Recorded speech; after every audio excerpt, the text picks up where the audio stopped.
একটা ছেলে প্রথমবারের মতন তার বাবাকে বৃদ্ধাশ্রমে রেখে আসছিল এবং রেখে যখন সে বাড়ি ফিরছিল তখন হঠাৎ তার ফোন এলো এবং ফোনটা ছিল তার স্ত্রীর। তার স্ত্রী বলল যে তুমি আরেকবার বৃদ্ধাশ্রমে ফিরে যাও, গিয়ে তোমার বাবাকে কিছু কথা বলে আসো, যেই কথাগুলো আমি বলতে ভুলে গিয়েছিলাম।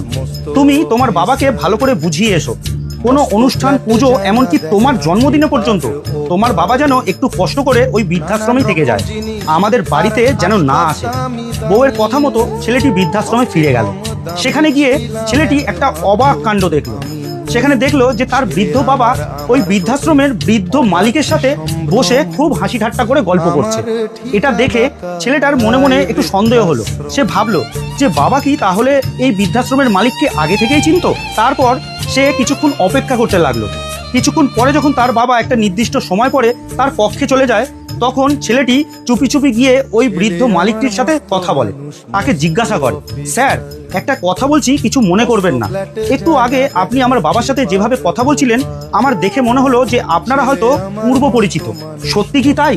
তখন অনাথ আশ্রমের ওই বৃদ্ধ মালিকটি বললেন, হ্যাঁ, ওনাকে আমি দীর্ঘ 40 বছর ধরে চিনি এবং খুব ভালোভাবে জানি। তবে আমি এটা জানি না যে আজকে কোন পরিস্থিতিতে উনি এই বৃদ্ধাশ্রমে এসেছেন। তবে মনের দিক থেকে আপনার বাবা খুবই বড় মনের মানুষ। তখন ছেলেটি বলল, আমি তো সেটাই জানতে চাই যে আপনি কিভাবে চিনলেন?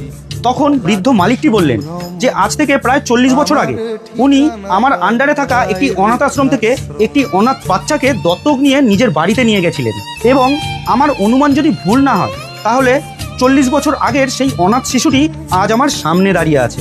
এই কথাগুলো শুনে ছেলেটির আর বুঝতে এটা বাকি রইল না যে 40 বছর আগের সেই অনাথ শিশুটি সেই ব্যক্তি নিজেই। ছেলেটির চোখ থেকে অঝোর ধারায় জল পড়তে লাগলো। তখন ছেলেটি হাউ মাউ করে কাঁদতে লাগলো, আর একটুও দেরি না করে দৌড়ে গিয়ে তার বাবার পায়ে পড়ে হাউ মাউ করে কাঁদতে লাগলো। বৃদ্ধ বাবার পা ধরে বলতে লাগলো, আমাকে তুমি মাফ করে দাও, আমি অনেক বড় ভুল করে ফেলেছি। 2 দিনের ভালোবাসার জন্য 40 বছরের ভালোবাসাকে আমি ভুলে গিয়েছি। ছেলের এই করুণ দৃশ্য দেখে বাবা নিজেও কেঁদে ফেললেন। তিনি তার ছেলেকে পা থেকে বুকে টেনে নিয়ে বললেন, দূর বোকা, এর জন্য কান্না করতে আছে নাকি? আমি তো তোকে মাফ করেই দিয়েছি। এবার ছেলেটি কান্না থামিয়ে তার বাবাকে নিয়ে বাড়ির পথে রওনা দিল। ভিডিওটি অনেক শিক্ষামূলক। পৃথিবীর সকল বাবাদের প্রতি আমার রইল শ্রদ্ধা ও অনেক ভালোবাসা।